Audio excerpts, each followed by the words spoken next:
Hi there, Brian Kress, the Awesome Voice here.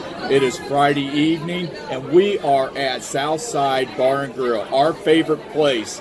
And so Annie is working hard. We're having a great atmosphere. And I saw a friend that I have not seen in 35 years, and his name is Craig Newton. We called him Fig Newton. He knew your mom, Liz, and he was just completely surprised. So anyway, this is my co-host, Stefan Griddy Griddine. And how are you doing tonight, my friend? Doing good, man. It feels like it's been a long time since we've done a show together, I'm telling you. This weather was just totally horrible. So, but we've got it going tonight. We're going to kick some butt, and we are going to talk some sports. Yeah. And the first on the slate, we have the Super Bowl. But let's kind of go over the schedule of what we're going to do today. Absolutely. Obviously, we're going to start with the Super Bowl. Right. Biggest sporting event in the world, which is, outside of the World Cup, but that's every 4 years. Right. So the biggest sporting event that happens every year. We're going to talk a little Chiefs, a little defensive coordinator shakeup. Good. We're going to talk a little tennis because there's big news going on in the tennis world. First time something's ever happened in the tennis world on the hard court. Yep. Then we're going to talk a little NBA today. Dallas made a big trade, and I think it's going to be an interesting talk. I'm interested to see what people think about it. Then obviously we're going to go to the Mizzou playoff ban, which we'll get to that. We'll get to that later. Yep. And then to round off our show today, we decided to have a little fun. Yep. We're going to put out our Mount Rushmore of athletes. Now, the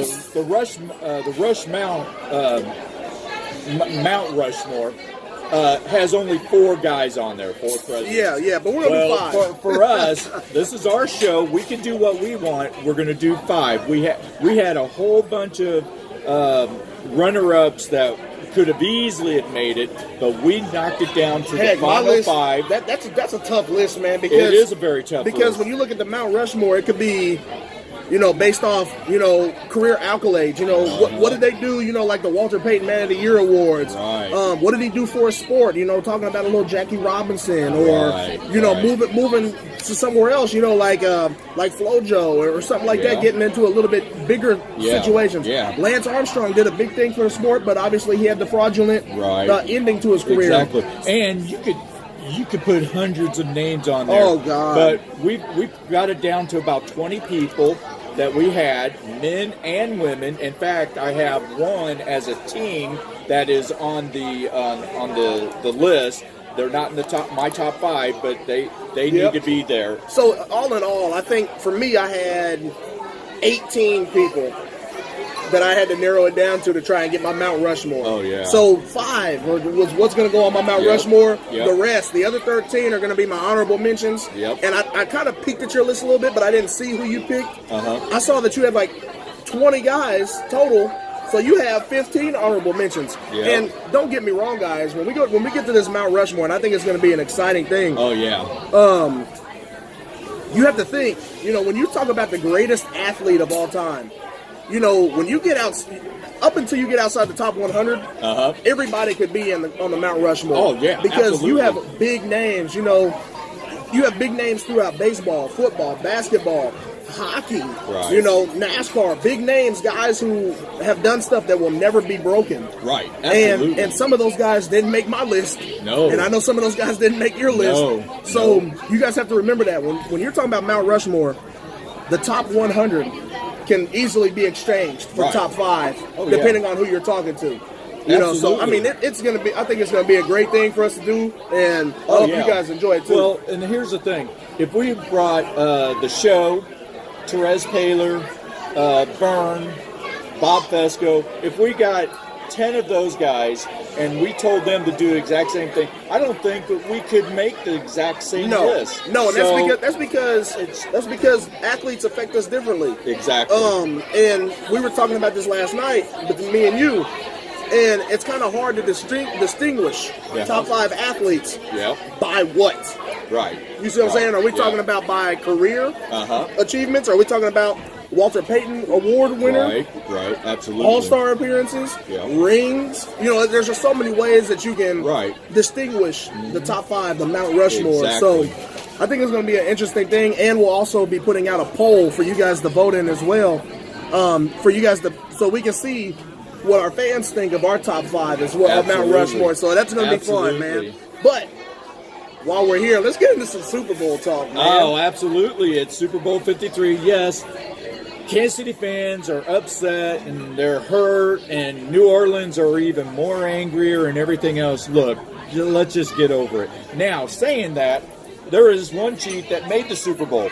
That's Marcus Peters. Yes, sir. So he is in the Super Bowl. Look, we had a great season. Mahomes was great, and I'm going to mention just this little part of the Pro Bowl. You know, Mahomes is going to be the league MVP. He's going to be the offensive player of the year. We'll actually find out tomorrow night. And we will find out for sure as we find out who's going to make it to the NFL Hall of Fame. Yeah, so we might even, you guys might even get a double dose this weekend, because we might have to do an emergency show tomorrow. We may have to, depending on Hall of Fame and what our schedules are and whatnot. Or maybe even do it on Sunday. Yeah, because it's a big weekend in sports, because you have NFL honors, you have NFL Hall of Fame, and you have the Super Bowl all packed into one weekend. Oh, yeah. That's going to be a big show to talk about. Absolutely. And then you've got the game, which the game right now is not even center stage. It's kind of an afterthought. Yeah, and that's mainly because I think America is tired of seeing big market than championships. Right. You've already had an LA-Boston championship this year. Yeah. Me personally, I'm done with the big markets, because you saw how much America, the United States, the world got behind the Royals in 2014 and 15 because it's not a big market. No. And they loved it when they beat the Mets. Yeah, everybody loves, an underdog story, and that's why the Patriots are trying to make it seem as though they're the underdogs.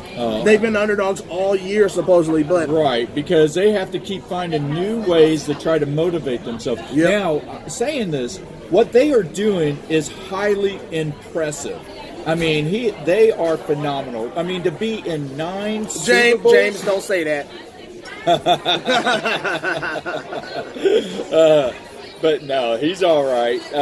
But the thing of it is, they have, in 15, 16 years that Brady has played, since 2001, he's been in 9 Super Bowls. He could win easily his 6th Super Bowl, which is 2 more than any quarterback in the history of the NFL. And I mean that's insane in itself, because you talk about what LeBron did in the Eastern Conference. Right. Finals. Right. I think he went to 8 straight finals. Right. But he only had 3 rings to show for exactly. it. So what Tom Brady's doing is AFC Championship, Super Bowl, AFC Championship. He's done it 9 years in a row. Right. Or 9 years in a row AFC Championship, getting there.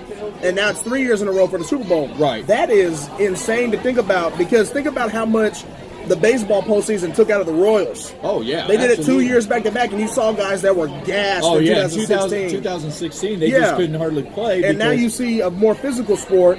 Right. Granted, it's not as grueling because it's 6 months of baseball plus another month and a half of postseason play. Well, and a month and a half of spring training. Exactly. So, I mean, it's different sports. Right. But football obviously is the more physical sport.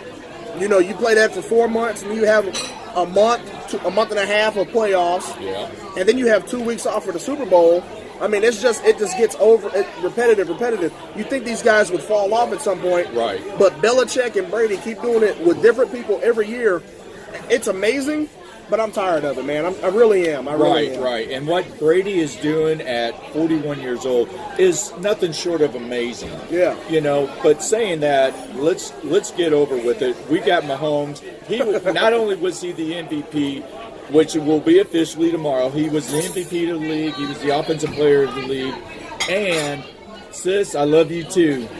But he was also the MVP of the Pro Bowl, and he was only playing 1 quarter and a tad of the second quarter. Yeah. And he had 156 yards. I mean, he was throwing passes to everybody. He did the no-look pass to Juju. And he wasn't ready. Juju wasn't ready.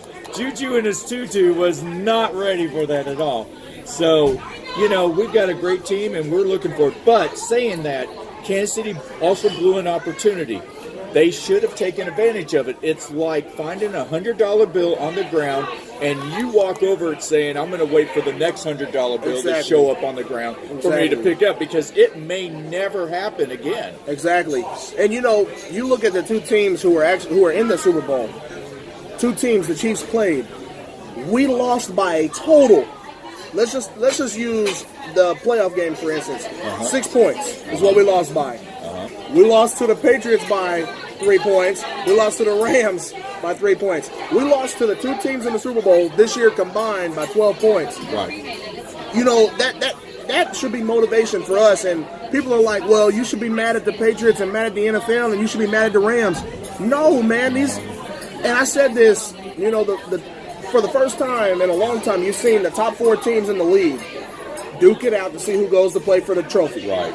And the right 4 teams. And the right 4 teams, and you see those were the best that was the best 2 championship games in a weekend that you can probably recall. You've obviously been around the game much longer than I have. Oh, yeah. My guess would be you haven't seen a championship weekend like that since the 80s, would be my guess. Right. Because as far as I can remember, there hasn't been a championship weekend like that. No, and even when the Bears won in the 85 season in 1986, they were just blowing away teams. Now, like Eric Dickerson, they ran ramshot over the Dallas Cowboys, but then they got into the championship game and Bears shut them out 20-0. It wasn't that great of a game. Both games were in overtime. That's the first time that it's ever happened. Both teams were in the half. Ever happened. Right. And those were great games. Now, there could be many different scenarios of saying which 4 teams could have made it.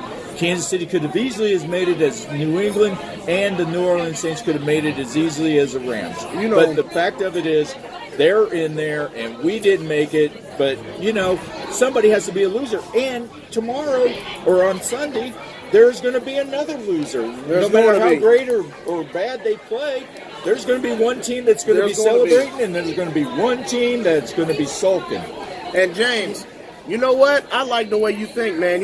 We can talk about some Force Sisters, some drag racing. I'm all for that, Got to read up on it. Obviously, when the NHRA comes around in Topeka, possibly go out there. And I got some news from an inside source about the NHRA that's going to be out there at Heartland Park as well. That'll be for a future show. But I got some news for you, all right? So stay tuned. A1's in, okay? Hey, A1, how you doing, buddy? So we're talking about the Super Bowl. Right. Let's look at it a little bit. And remember, there's no home team here. Okay, right. There's no Absolutely home team. not. So they're picking the Patriots by 2.5. Right. Okay. Remember, at home you get 3 points, but there is no home. Right. So what they're doing is they're outright picking the Patriots to beat them within under 3 points. Right. The over/under in this game is the biggest that the Patriots have had this year, and it's at 56.5. That's a big number for the Patriots. But you saw the Rams put up 54 against the Chiefs. Right. So the Rams can easily get to that point. Yeah. And I think both these teams can get to that point very easily. Right. Between the two of them. I think it's going to be more like a 60 to 64 over under. Oh yeah. I think both teams will be in the 30s range. So that's more where I'm leaning. I don't see it being a low-scoring game. Philadelphia, which was a defensive-minded team last year, they scored 43 points to beat the. And Tom Brady, the last 2 years, upped his Super Bowl totals. 2 years ago was 466. Last year was 505. Yeah. And he lost. Yeah. Shooting 505. 505 and lost. James, I told you, we're going to get into it, brother. I promise you. I will not leave you hanging. You see my hat. We're gonna get into it, guys. We'll get into some NASCAR and all that stuff. Yep. But like you're saying, yes, he topped any Super Bowl performance he's ever had. Right. Exactly. Last year, and still lost. And obviously that was the Foles magic, which I wished would have just kept going, just because I like Nick Foles. Right. I like his story. Yeah. But you look at this Super Bowl, and Tom Brady's gonna face something that he's really never faced before. And that's big names throughout the offense and the defense. Right. Let's just list a couple of names, and there's some names on here that are big that I'm not going to list. Right. Like the Sam wasn't Mbwake or something like that. The dude that had the big game against the Chiefs. Yeah. He had the fumble. He had the pick six. Right. All that stuff against the Chiefs. Yeah. There's some big names out there that I'm not going to even talk about. Joyner. Wasn't he a linebacker? Linebacker. Yeah. So we're going to talk about Joyner. All that stuff. Sam Shields, guys that aren't even going to be thought about, but they're great players. Oh, yeah. So look at the Rams. You have Ndamukong Suh. Right. You have Aaron Donald, Aqib Talib, Dante Fowler Jr., Brandon Cooks and Robert Woods, Todd Gurley, C.J. Anderson, and Jared Goff. Yeah. Name me a team that has looked like that on the offensive and defensive side that Tom Brady's played. You can't say that because the Chiefs had offensive exactly, players, exactly. but they didn't have any defense. No. I'm talking about Super Bowl. I know, but right. But yeah, they didn't have them. But maybe the Seahawks when they had the Legion of Boom. You had the weapons on the offensive side. Well, yeah, side? because you had Beast Mode. Yep. You had Russell Wilson. Yep. You had Rocket. You had the wide receiver Baldwin. Was it Baldwin? I think it might have been Baldwin. It was Tate. Tate. Yeah. And then on the defensive side, obviously you had Wagner, you had Thomas, you had Sherman, Bennett. you had Chancellor, you had Bennett, you had all those guys. Oh, yeah, you had all those guys. So, I mean, that would be the closest team to what he's about to play. Yeah. The question is, can Bill Belichick use what happened then to beat this team now? Because personally, I think this lineup is better than that Seattle lineup. Even with the young, inexperienced Goff, I still think that this is a better team that he's going to face now than what he faced when he played Seattle. Oh, absolutely. Because what you've got is you've got a defense that was suspect, and they were in the preseason, in the offseason, they got all these players. This team was supposed to just roll on defense. It was supposed to totally dominate, and it really did not dominate. Yep. In fact, a lot of them questioned it. And I remember when I was talking on my show last year, I said, this team is either going to be the best team in the league or they're going to be a fire sale. But they did play well. But I'll tell you what, the key thing for the Rams is that defense, or the pressure on the defensive line. If they can't get to Brady, you're in trouble. Like Chargers didn't, even though they did against the Ravens, and the Chiefs couldn't, even though they did against the Colts. You're in trouble. The Rams did. They got it against the Cowboys and the Saints. But if they do the exact same thing that the other two teams did, Brady will pick them apart. Oh, yeah. So let me ask you this, okay? We're looking at this game. Right. And obviously, they've been saying the young mind versus the old mind. Right. With Sean McVay and Bill Belichick. They've been talking about the young gun, or I heard today on the radio, the young king, which I don't approve of because we have Patrick Mahomes. Yeah. And the GOAT. Talking about Brady, obviously, Jared Goff and Brady. Where do you see the matchups taking a turn? Do you see it taking a turn on the defensive side? Because we can both agree that the Rams defense didn't play to what they could have, their potential. Right. Much like the Chiefs offense. They did good, but they left a lot of stuff out there this year on the offensive side. Where do you see the game taking a turn? Well, here's what I think will even take more of a turn. I think it will be the special teams. Oh, okay. Well, you've got Zerline, who's got a bad left foot, and that's the plant foot as you kick. And if you saw the Pittsburgh game against the Chargers, he slipped on his plant foot and never made that field goal, which would have tied the game. And because of that, then it was against Oakland. My bad. It was against Oakland, but that plant foot is very, very important. And if it's not 100%, it's going to take chances, and it may go down to a field goal. This is going to be a high-scoring game, but it could go down to a field goal. And you've got to have your special teams playing very, very well. Yep, especially against, everybody thinks special teams is the return man, the kicker, people who can put up points. Mm-hmm. You have to think about the coverage team. Right. Because the coverage team has a tough task on each side. Right. You have Cordell Patterson, whoever they decide to put back there, whether it's Joyner or whether it's, some other names, like Cooks or Woods back there to return kicks for the Rams. It's the coverage team. The coverage team has to get down there. They have to be gap disciplined. Oh, yeah. Because if you let any of those speed demons get a gap, you can kiss them goodbye. Exactly. And all it takes is one big special teams play to change the Super Bowl. Ask Sean Payton and the Saints when they beat the Colts. Oh, yeah. That onside kick to start the second half. That was the key thing. And gutsy. Well, and look what happened in the Eagles game with the Saints. Yep. It was the fake punt. Yep. I mean, Saints was doing absolutely nothing. Eagles were doing everything right, and Saints wasn't doing anything right. And they still took a chance. And they took a chance, got the first down, and from then on, they controlled the game. Yep. And the Eagles didn't. You know, offensive momentum, defensive momentum are great, but there's no bigger thing than special teams momentum. A big return, pinning a team deep. You know, people don't understand, you know, just the casual watcher. The casual viewer, they don't understand what it is to punt a ball and down it at the 1 or down at the half-yard line, how much momentum that gets a team. Oh, absolutely. And, you know, that's big, man. You know, so I think I'm with you. I think it's going to take a special teams play to determine the winner, which is what happens when you see that 2.5 mark for the game. So, who you picking? Oh, man. I've been thinking about this all week, and I don't want to pick New England, but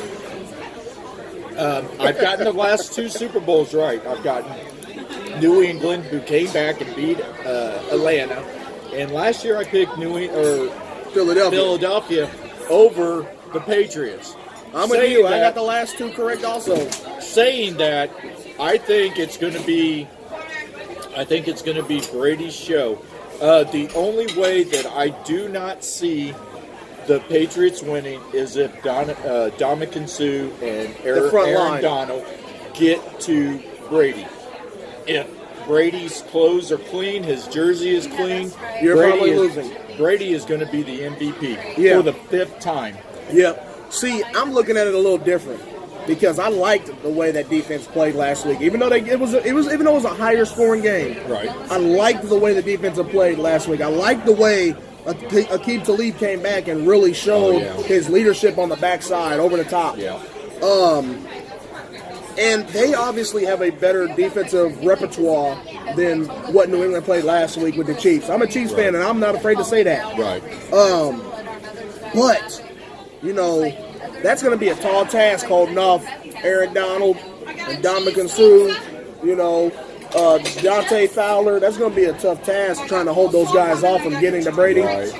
I think that it'll be the Rams that come out victorious because of their defense. I think they get 1 defensive score as well, a strip sack, pick six, something like that.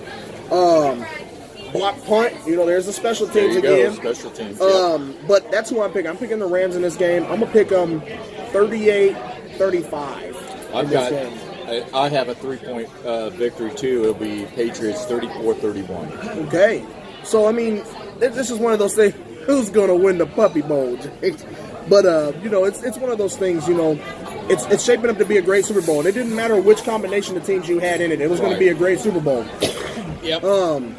Well, it was the first time that all 4 teams were offensive-minded. Exactly. And, you know, you would think the most balanced team in the game because of their coach was probably the Patriots. Right. They had a high-powered offense, but they have a good defense. They have a good enough defense to win. Right. And that's where you get your balance. You know, sometimes you see the Rams play where they blow teams out, and the defense just looks great, but that's the offense blowing the team out. Right. And then you have games where the offense doesn't play at all, and the defense has to step up. Right. The Patriots are always on that balance, that teeter-totter. Right. And right now, unfortunately, you're getting to that point where the teeter-totter's slowing down and it's getting even with offense, defense.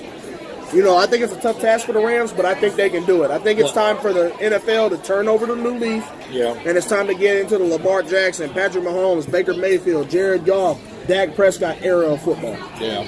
Well, the thing of it is you have Bill Belichick. He's still one of the best defensive-minded coaches in this game. Yep. And if he does win this game, and yes, I'm doing stats and stuff, but if he wins this game, he will be the oldest coach to win a Super Bowl. He will also tie George Halas and Curly Lambeau for the most titles with 6. That's impressive. You're talking about 2 guys that weren't even in the Super Bowl era. Yeah. This was before that. Yeah.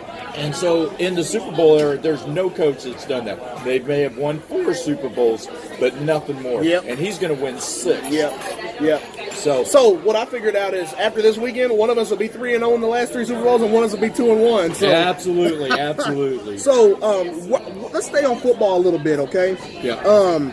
We're gonna get into the Chiefs, and we're not gonna talk about them a long time, but we want to get into our new defensive coordinator. Right. And I think it's kind of interesting because not only does it bring a new defense to Kansas City, but it also brings contract questions to Kansas City as well. Right. Because of the new defense.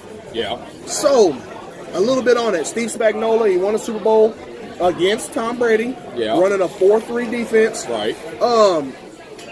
Now, when you get into the question marks, he brings pressure. Okay? Great.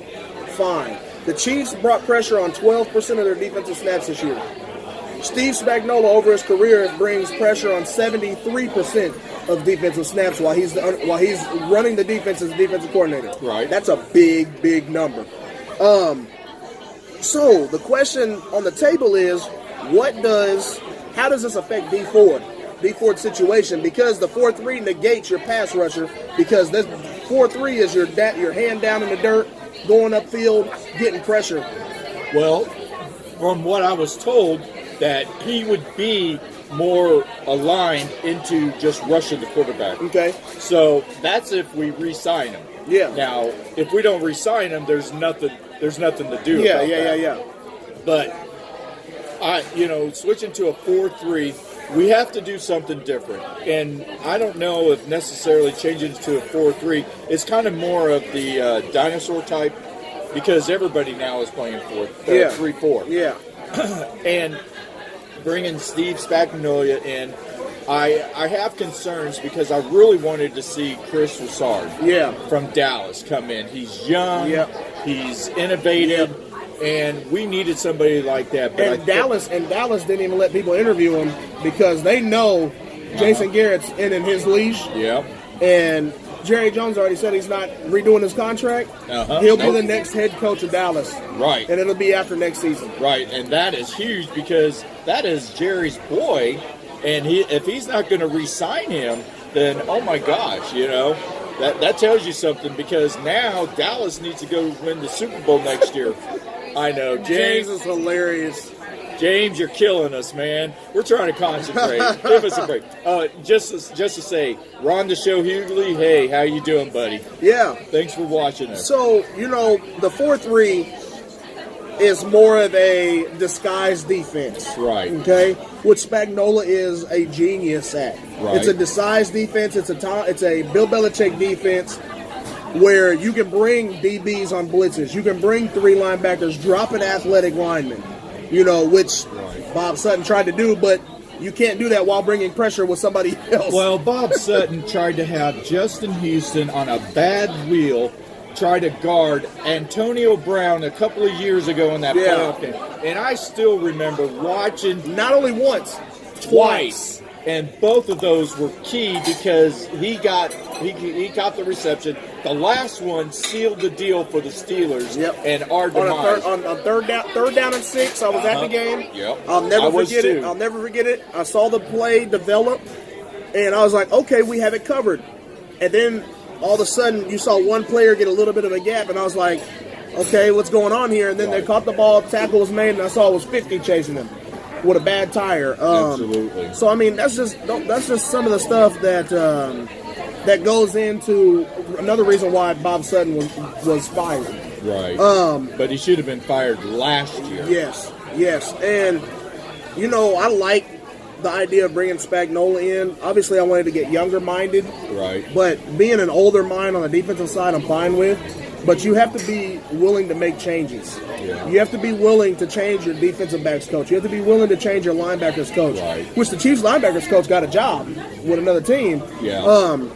But, bringing in Spagnuolo, you're going to create more turnovers. Yeah. Because you're going to bring pressure. Quarterbacks are going to get rid of the ball. Right. Guess what? We play in a division where quarterbacks don't like to get touched. Right, exactly. You can create big turnovers against these type of quarterbacks. Oh, yeah. We play in a conference that quarterbacks don't like getting touched. Yeah, but saying that, Tom Brady actually has a better passer rating when he is blitzed So to a point, I wanted to see them blitz because I wanted some pressure.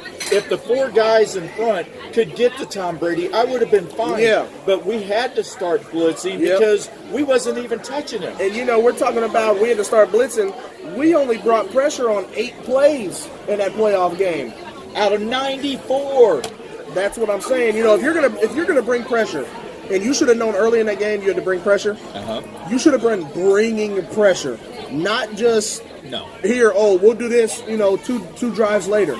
Isn't that pressure. Isn't that why at halftime you make adjustments? I can understand that first. The first half you don't because our offense wasn't either, but they adjusted in the second half and scored 31 points.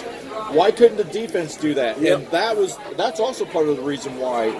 And we need to get better athletes. Have to. We have to. And Bob Sutton, I see where his mind was going. We need to stop the run. Let's bring in a nose tackle, Xavier Williams. Let's keep our physical, athletic pass rushers. And then Chris Jones emerges up the middle. Let's go get some big thumping linebackers. But what did teams start doing against us? Pass out, right over the line, right behind the linebackers. Our linebackers weren't athletic enough to deal with that. And how many passes did Tom Brady throw more than 12 yards? 2? A handful. 2 maybe? Yeah. I mean, the only one that I can think of was the Gronk. one to Gronk, and then the one on the game like 18 to Hogan on the sideline. That's all I can think of. And because Edelman was always 10 yards or 12 yards. Possession receiver. And Cole Beasley's going on the market. I think it might be a good idea to bring in a possession receiver like that. I think so too. Hey, you have one job, dude. Find the sticks, get to it, be open. But that was what Watkins was supposed to have done. And he wasn't doing a very good job I think the Watkins thing, you look at Watkins' numbers. 3 touchdown catches. All on the road, okay? And, he had 584 yards in the regular season. He was on pace. He played in 8 games. He was on pace to be a 1,000-yard receiver and have 6 touchdown catches this year as a 3rd option, and he was a 4th option when he started this year. So, I mean, if you think about it, everybody's like, Watkins was hurt. Oh, he didn't help us, blah, blah, blah, blah, blah. He did help us. He was your leading receiver in that championship game. He was your leading receiver, and when he caught the ball, he was physical. But we're not talking about the offense. Let's stay on the defense here. And just to show, look at this pizza. Look at that, guys. Oh yeah, that is incredible pizza. Look at that. It's supreme, and we're going to set it over there, and we will enjoy it later. So with the 4-3 and Spagnuolo coming in, there's a couple questions that arise. You have Chris Jones, D Ford, and Justin Houston. They're going to need to be paid. Okay, one guy you paid and he didn't perform to his contract status in Houston. Oh, Houston. And Eric Berry too, but we have Eric Berry next year no matter what. So that's no big deal. Well, but Justin Houston, there is a chance we haven't. We could cut him after June 1st. He's going to be here. He's going to be here. They're not going to do that. But Justin Houston, on the other hand, if he doesn't renegotiate, he will be cut. Oh yeah, absolutely. D Ford, if he doesn't take the salary tag or the franchise tag, if he doesn't take the franchise tag, he won't be here. But that's still like $16 million. I'm just talking about what it opens up for us cap wise. 18.5 from Houston. D Ford was 16.2, I think, is what his contract was with us. And then you have Chris Jones. If you look at those 3, I'm saying you sign Chris Jones because interior pressure is null and void when you look at the NFL nowadays. You talk about Geno Atkins. You talk about Fletcher Cox. You talk about Chris Jones, Aaron Donald. 4 guys. There's 32 teams. 4 guys who can get interior pressure in the face of a quarterback. So those other 2 guys are dime a dozen. But let's hope that he doesn't have his career year this year and then nothing else. Because look at Houston. He had his career year. We paid him, and then all of a sudden he was an injury liability. Yeah, but Chris Jones doesn't seem like the injury type. He's big, he's physical, and he lost 40 pounds for this season. After the season was over, what did he say? We will be back. We will be in this position next year. And that was last season, and he was talking about the AFC Championship game. And where were we this year? Yeah. The AFC Championship game, and he's a big reason for it. Yeah. He had 5 batted balls against the Colts. Oh, yeah. And a half a sack against the Colts. That is big time right there. Oh, yeah, yeah. And then, you know, he went out and lost 40 pounds this offseason. Right. Because he said, I want to lead the league in sacks.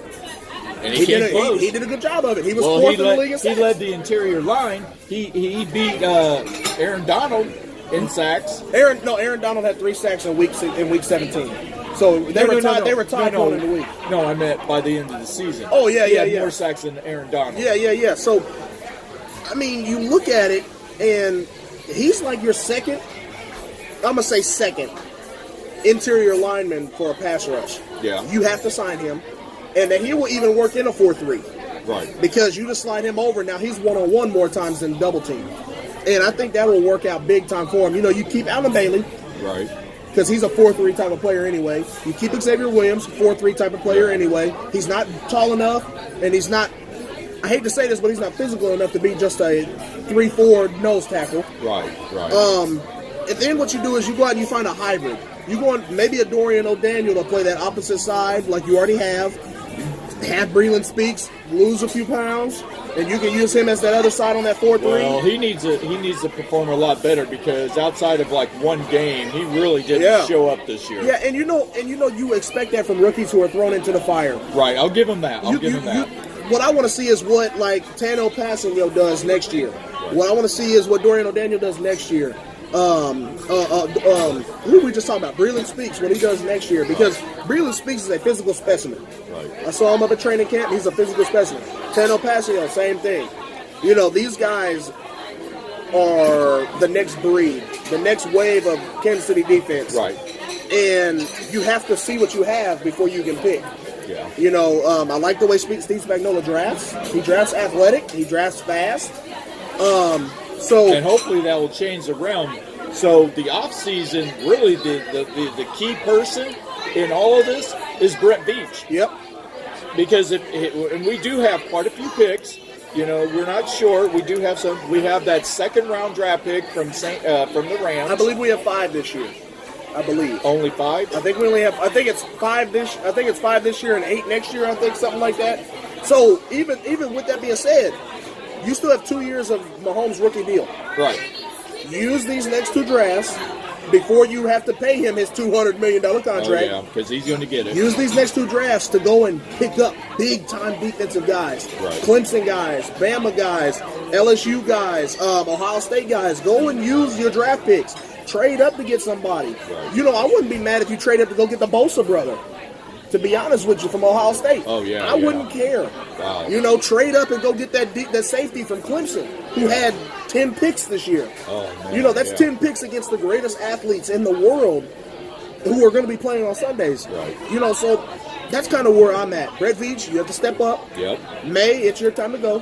Yep. You got to be able to. You have to fix this defense before you get out of the realm of rookie contract, because Mahomes is going to be a $200 million guy. Right, but we can't totally focus on the defense so much that we can't focus on getting some offensive help, because we need to revamp, we need to reload, and if we don't, it'll be just like the Kansas City Chiefs of the Super Bowl year.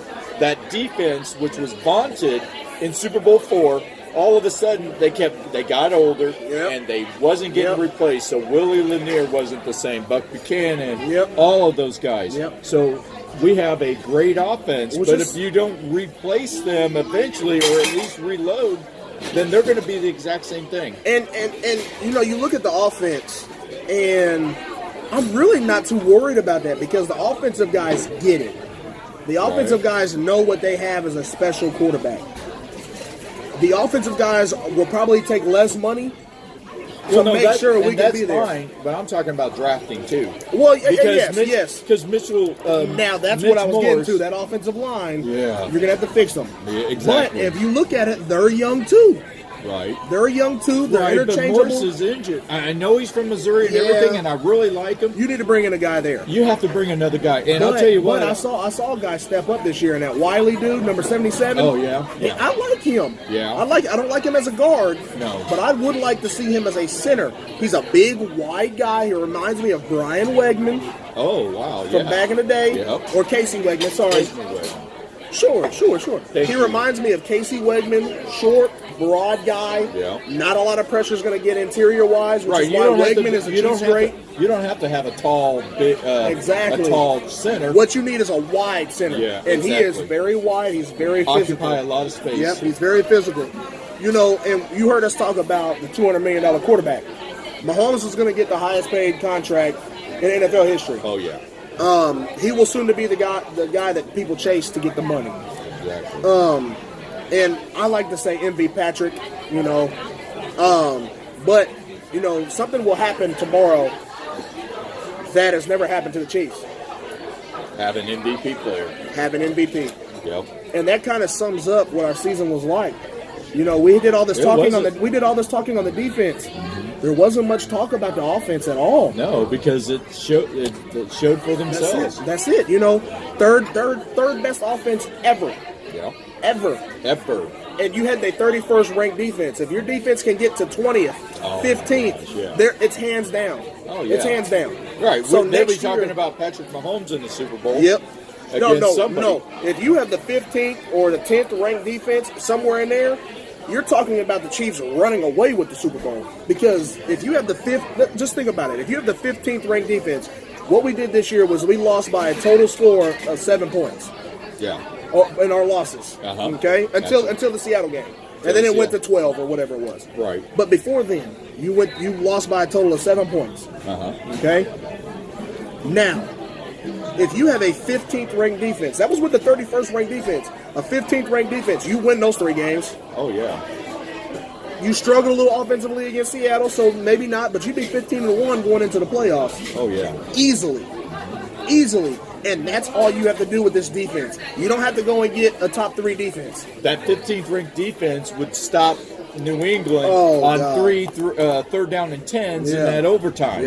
Yep. So I mean, it's one of those things where you talk about the defense, and we got to be so much greater on defense. You really don't, if you think about it. Right. The 15th ranked defense this year. Do you know who it was? New England Patriots. They were 13th. Okay. But that's kind of where you're looking. Okay. The New England Patriots offense. Where did they rank all time this year? Probably not in the top 100. No. Okay. The Chiefs were the 3rd best offense of all time this year. Right. And if you have a New England Patriots defense, it's hands down who wins the Super Bowl. Exactly. But the good thing about sports is you live to fight another day. You get to go into the offseason and fix it. Yep. And you get to come back revamp next year. Absolutely.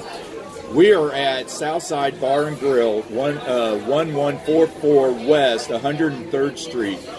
We're just right off next door to McDonald's, off of 103rd and State Line. And I'm telling you what, Ann has great food here, great personality, and it is crowded in here tonight. You guys need to come out and check out this place because it is awesome. It has become our favorite spot. Yep. So, and they gave us some pizza. Last time we had fried chicken. You had the tenderloin. Yep. I mean, the food is great. So, guys, come out, see Ann, and tell her that the awesome voice and Griddy told y'all to come. Told you to come out.